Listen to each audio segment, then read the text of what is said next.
ইসলামে তো গণতন্ত্র হালাল না, তাহলে গণতন্ত্রের মধ্যে থেকে ইসলামী দল করা কতটুকু হালাল? গণতন্ত্র যে হালাল না, এটা হারাম, এটার জন্য কোরআনের তো আয়াত থাকতে হবে। হারাম তো আপনি আমি নিজের মতো করে সাব্যস্ত করতে পারবো না। আবার কোরআন হাদিসের মধ্যে নাই ইজমা এবং কিয়াসের দ্বারস্থ আপনার তো হতে হবে, ইজমাউস সাহাবা অথবা কিয়াসুল উম্মাহ। এখন উম্মায়ের কিয়াসও নাই, ইজমাউস সাহাবাও নাই, আপনি এটাকে বাদ দিলেন কিভাবে?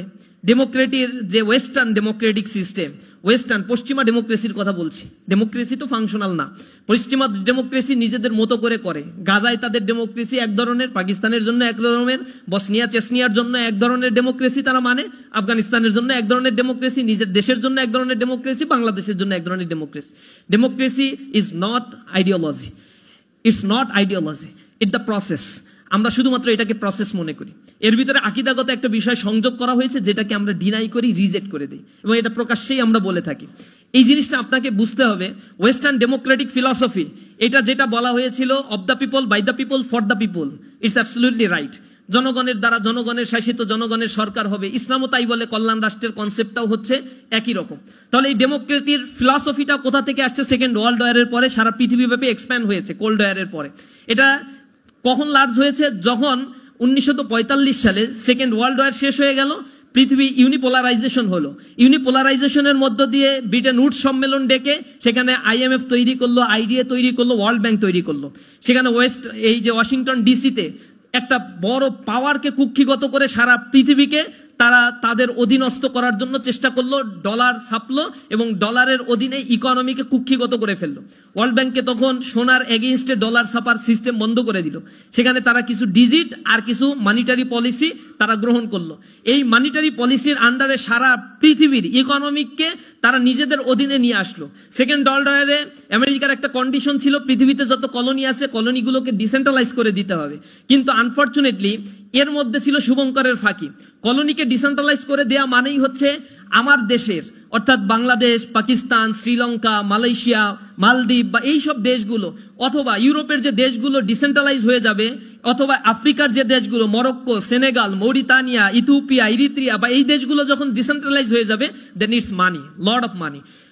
তো মানি আসবে কোথা থেকে? ইউরোপ তো দ্বিতীয় বিশ্বযুদ্ধের পরে পঙ্গু হয়ে আস।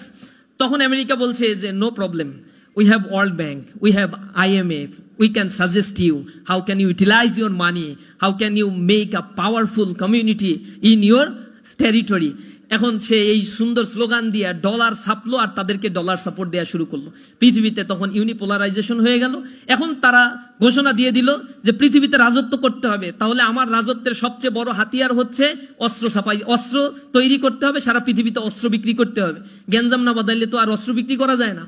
তখন কাব বিন আশরাফের উত্তরসূরি হিসেবে কার্যক্রম শুরু করে দিল তারা। বাদাও যুদ্ধ তখন 20 শতাব্দীতে মেসাকার করেছে সারা পৃথিবীতে। ইসলামের ইতিহাসে দেখবেন রাসূল করিম সাল্লাল্লাহু আলাইহি সাল্লাম 82টা যুদ্ধে অংশগ্রহণ করেছিল। এই 82টা যুদ্ধের কিছু বলা হয় গাজওয়া, কিছু বলা হয় সারিয়া। গাজওয়াগুলো হচ্ছে রাসূল সরাসরি যে যুদ্ধে অংশগ্রহণ করেছেন, সারিয়া হচ্ছে যে যুদ্ধে রাসূল অংশগ্রহণ করেন নাই কিন্তু অভিযান প্রেরণ করেছেন।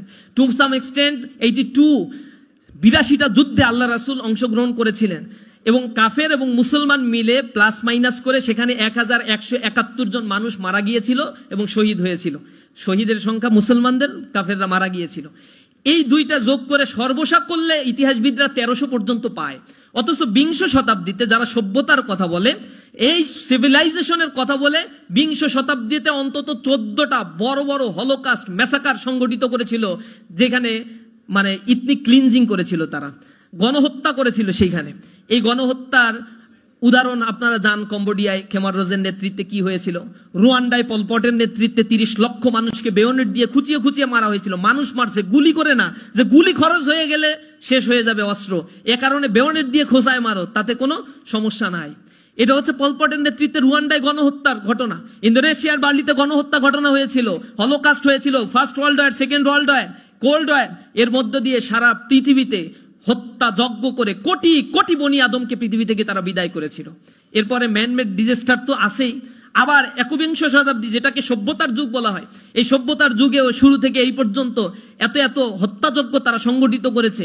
গাজায় আপনারা প্যালেস্টাইনের চোখের সামনে দেখতে পাচ্ছেন, ছোট্ট একটা স্টেপে 12 লক্ষ মানুষ বসবাস করে, প্রায় 1 লক্ষের কাছাকাছি মানুষকে তারা হত্যা করে ফেলছে। পৃথিবী নীরব, this is their modernisation, civilisation. এই সিভিলাইজেশনকে আমরা ঘৃণা করি, ঘৃণা বরে প্রত্যাখ্যান করি। তাদের চরিত্র হচ্ছে ডেমোক্রেসি, সেইখানেই তারা দিবে যেই ডেমোক্রেসিটা তাদের জন্য ফলপ্রসূ হয়। তারা পাকিস্তানের জন্য ডেমোক্রেসি ফাংশন করতে দিবে না, কারণ পাকিস্তানে ডেমোক্রেসি হলে নিউক্লিয়ার ওয়েপন্স রয়েছে, পৃথিবীর মধ্যে সে অনেক পাওয়ারফুল হয়ে যাবে। এ কারণে ডেমোক্রেসি তাদের কাছে হচ্ছে সিলেক্টিভ। এই জন্য আমরা ডেমোক্রেসিকে ওয়েস্টার্ন ডেমোক্রেসি বলছি। ওয়েস্টার্ন ডেমোক্রেসি লুফলস আছে। তারা সেকেন্ড ওয়ার্ল্ড ওয়ারের পরে একটা ফিলসফিক্যাল স্ট্যান্ড নিয়ে আসছে যে ডেমোক্রেসি যে মানবে না ওয়ার এগেইনস্ট টেরর, তারা হচ্ছে টেরর, তাদের বিরুদ্ধে যুদ্ধ ঘোষণা করতে হবে। তাহলে পৃথিবীতে ডেমোক্রেসি না, এবার মারো। আর একটা বিষয়, ইন্টেনশনালি তাদের মিডিয়া কুয়ের মাধ্যমে, মিডিয়া ট্রায়ালের মাধ্যমে বলা হয়েছে যে ডেমোক্রেসি আলেমদের মধ্যে ডিভাইড অ্যান্ড রুলসের পলিসি নাও, আলেমদের মধ্যে বিবাদ তৈরি করে দিতে হবে মুসলিম দেশগুলোতে, তাহলেই কেবল নেতৃত্ব পাওয়া যাবে। তাহলে বিবাদ কিভাবে? আমরা একদিকে বলছি ডেমোক্রেসি মানতেই হবে, না মানলে তুমি সন্ত্রাসী, তোমাকে বোমা মারবো। আর একদিকে বলছি ডেমোক্রেসিতে বলা হয় জনগণ সকল ক্ষমতার উৎস বা মালিক। এই জিনিসটা আলেমরা তোমরা বলবা যে ডেমোক্রেসিতে এইগুলো আছে শিরক, সুতরাং ডেমোক্রেসি হারাম। এই দুইটা মিলায় এরপরে মারবা মুসলমানদেরকে। 56টা মুসলিম দেশ খণ্ড বিখণ্ড করে ফেলতেছে জাতিগত দ্বন্দ্ব, বিবাদ, বিসম্বাদ দিয়ে। এগুলো নিয়েই মুসলমান পড়ে আছে। কবি নজরুল খুব আক্ষেপ করে বলেছিল যে বিশ্ব যখন এগিয়ে চলছে আমরা তখন পিছে, নারী তালাকের ফতোয়া খুঁজছি কোরআন হাদিস তো সে। নারী তালাক কোথায় হয়, কয় তালাকে এবার ঘর সংসার ভাঙবে, কোনটা আবার জোড়া দেয়া যায়, এইগুলার ফতোয়া খুঁজতে খুঁজতে আলেম ওলামাদের জীবন শেষ। অথচ আব্বাসীয় খেলাফতের সময়, খলিফা মামুনের সময়, খলিফা মুনতাসিরের সময়, খলিফা মনসুরের সময় পৃথিবীর জ্ঞান, বিজ্ঞান, দর্শন, কলা, ইতিহাস, সাহিত্য, চিকিৎসা বিজ্ঞান থেকে শুরু করে সর্বক্ষেত্রে মুসলিমরা লিড দিয়েছে। 8ম শতকের ইতিহাস আপনারা পড়ে দেখেন, সেখানে দারুল হিকমা মুসলমানরা তৈরি করেছিল। দারুল হিকমা কি বর্তমানের অক্সফোর্ড বিশ্ববিদ্যালয়ের কনসেপ্টের চাইতো ফ্লারিশ একটা কনসেপ্ট ছিল, এবং এই কনসেপ্টটাকে ধ্বংস করে দেওয়া হয়েছিল হালাকু খান, চেঙ্গিস খান যখন বাগদাদ দখল করেছিল। তারা এই দারুল হিকমাকে জ্বালিয়ে পুড়িয়ে ধ্বংস করে দেওয়া হয়েছিল। কর্ডোবা নগরী ক্রুসেডাররা ধ্বংস করে দিয়েছিল, মুসলমানদের অস্তিত্ব ধ্বংস করতে চেয়েছিল। অথচ দারুল হিকমায় যদি কেউ জ্ঞান বিজ্ঞানের চর্চা করতে যেত তাহলে তাকে এত বেশি সম্মানিত করা হতো, বর্তমান সময়ের পৃথিবীর কোথাও এত স্কলারশিপ দেওয়া হয় না। তাকে স্থাবর সম্পত্তি তো দেয়াই হতো, স্ত্রী পরিবার পরিজন নিয়ে শান্তিতে আলিশান জীবনযাপন যাতে করতে পারে এই পরিমাণে অর্থ আব্বাসীয় খেলাফতের অধীনে তাদেরকে দেয়া হতো। জ্ঞান বিজ্ঞানের চর্চায় তারা এতটাই আগুয়ান ছিল বিধায় তো পৃথিবীর নেতৃত্ব তারা দিয়েছে।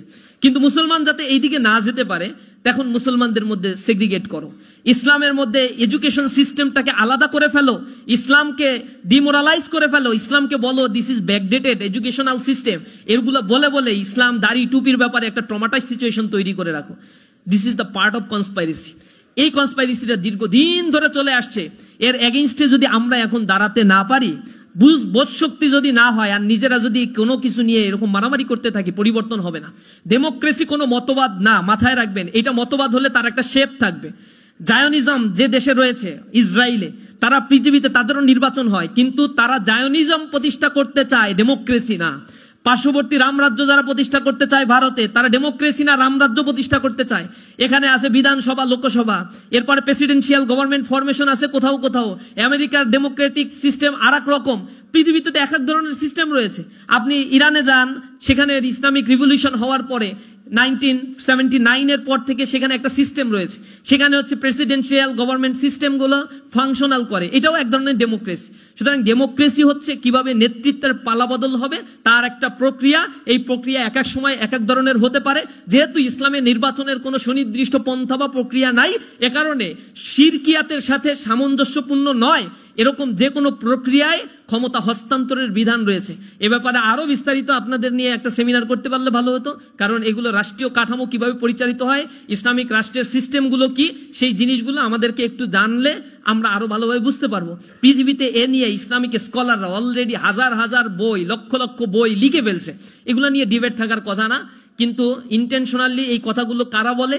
এক্সট্রিমিস্ট কিছু গ্রুপ আছে যারা নিজেদের পরিচয় দেয় না, আমরা আল কায়দা, আমরা আনসার আল ইসলাম, আমরা আইএস, এই পরিচয় তারা দেয় না, শুধুমাত্র সংশয় সৃষ্টি করতে চায়। সংশয় সৃষ্টিটা হচ্ছে ডেমোক্রেসি খারাপ, এই খারাপ, সেই খারাপ, what's the solution, what's the ultimate solution. তখন তারা বলে না, তাদের কাছে সলিউশন হচ্ছে অস্ত্র নাও, যুদ্ধ করো, বিজয় অর্জন হবে। তো পৃথিবীতে সব অস্ত্র নিয়ে তো বিজয় হয় না। বাংলাদেশের এই যে গভর্নমেন্ট ফরমেশন হইলো, এক গভর্নমেন্ট বিশাল প্রতাপশালী একটা মাফিয়া বিদায় নিল, সেটা কি অস্ত্রের এগেইনস্টে অস্ত্র দিয়ে? নো। পিপলের পারসেপশনের মাধ্যমে। নেপালে পরিবর্তন হয়েছে, শ্রীলঙ্কায় পরিবর্তন হয়েছে, এগুলো তো রিসেন্ট নিকট অতীতের ইতিহাস। এরপরে যখন ইসলামিক রিভলিউশন হলো, শিয়া সুন্নির মতবাদের কথা আমি বলছি না, ইরানে তখন হয়েছিল, মানুষ নেমে গিয়েছিল, অস্ত্রের এগেইনস্টে দাঁড়িয়ে গিয়েছিল, ক্ষমতা পারসেপশন পরিবর্তন হয়েছে। সুতরাং যারা বলে অস্ত্রই একমাত্র সমাধান, তারা রাসূলের জীবনী এবং সিস্টেমগুলো আসলে ঠিকঠাক মতো ফলো করতে পারছে না। এটা আমাদের মানহাজ হচ্ছে এমন যে আমরা মানুষের কাছে ইসলামের দাওয়াত পৌঁছে দিব, whether they receive or they reject. এটা হচ্ছে তারা রিসিভ করতে পারে, রিজেক্ট করতে পারে। অধিকাংশ মানুষ রিজেক্ট করলে আমরা নাই, অধিকাংশ মানুষ আমাদের আইডিওলজি অ্যাকসেপ্ট করলে অবশ্যই সেই জীবন বিধান সে মেনে চলবে।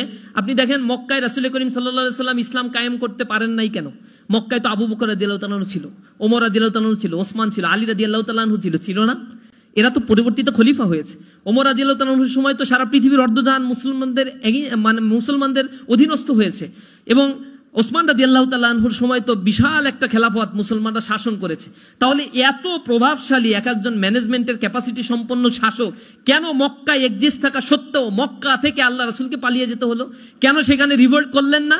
কেন সেখানে অস্ত্র ধরলেন না? এর মূল পারপাসটা, ফাংশনটা হচ্ছে সেখানে পিপলের পারসেপশনটা ইসলামের পক্ষে ছিল না, যার ফলে সাহাবাদেরকে হত্যা করা হয়েছিল। সুমাইয়া রাদিয়াল্লাহু তাআলা আনহা দাস, তার সন্তান, তার স্বামী ইসলাম ধর্ম গ্রহণ করেছে, দাস শ্রেণী, তাদের কোনো মূল্য ছিল না সোসাইটিতে। তারা শুধুমাত্র বলেছে লা ইলাহা ইল্লাল্লাহ। এরপরে তাদেরকে বেঁধে রাখা হয়েছে, নির্যাতন করা হচ্ছে। রাসূল নির্যাতনের খবর শুনে তাদেরকে দেখতে গেল একদিন, দেখে দূর থেকে আল্লাহ রাসূল তাকিয়ে আছে আর দাড়ি মোবারক ভিজে যাচ্ছে, টপ টপ করে চোখের পানি পড়ছে। আল্লাহ রাসূল আর কোনো কথা বলতে পারছে না। একটা পর্যায়ে বিদায় নেওয়ার সময় আল্লাহ রাসূল বলছে, ইসবির ইয়া আহলে সুমাইয়া ইন্নাল্লাহা মাআনা, হে সুমাইয়ার পরিবার ধৈর্য ধারণ করো, আল্লাহ তোমাদের সাথে আছেন। রাসূল চলে আসছেন। এরপরে সুমাইয়া রাদিয়াল্লাহু তাআলা আনহাকে বলল যে তোর এখানে যদি মুহাম্মদ সাল্লাল্লাহু আলাইহি ওয়াসাল্লামকে বেঁধে রাখি আর তোকে মুক্তি দিই, তুই কেমন লাগবে? সুমাইয়া রাদিয়াল্লাহু তাআলা আনহা শরীরের সকল শক্তি একত্রিত করে মুখ থেকে থুতুগুলো জড়ো করে ওই নরপিচাসের মুখে নিক্ষেপ করলো।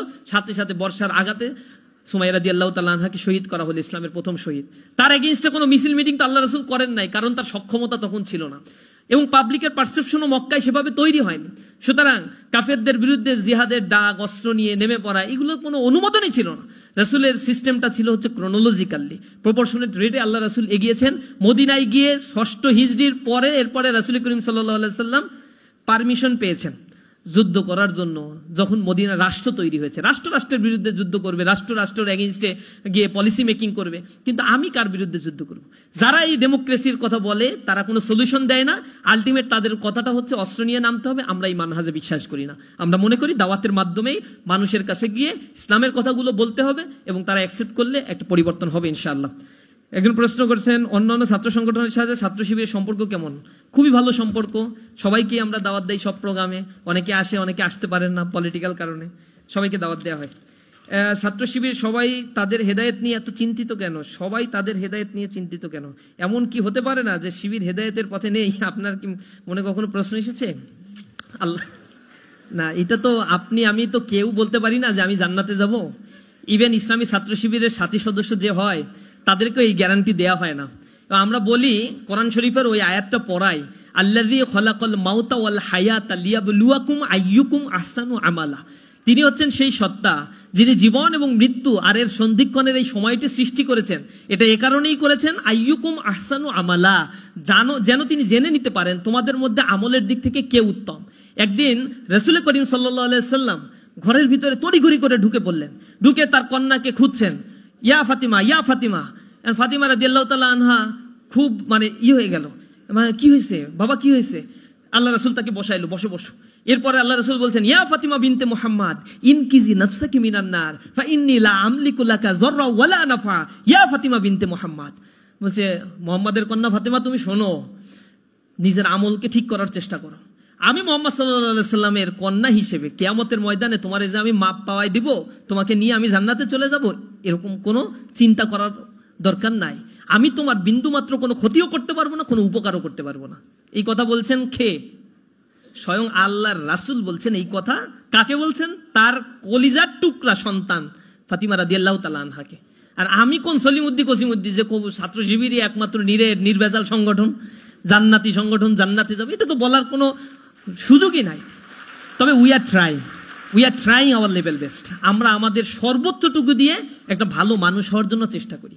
এবং আপনাদেরকে যতটুকু আমরা বলি, আমাদের বৈঠকে আমরা আরো কঠিন কঠিন কথা বলি, সদস্যদেরকে বলি যদি ঠিকঠাক মতো চলতে না পারেন, এই সদস্য হওয়ার কারণেই কিন্তু জাহান্নামের প্রথম কাতারে আপনারাই থাকবেন। কারণ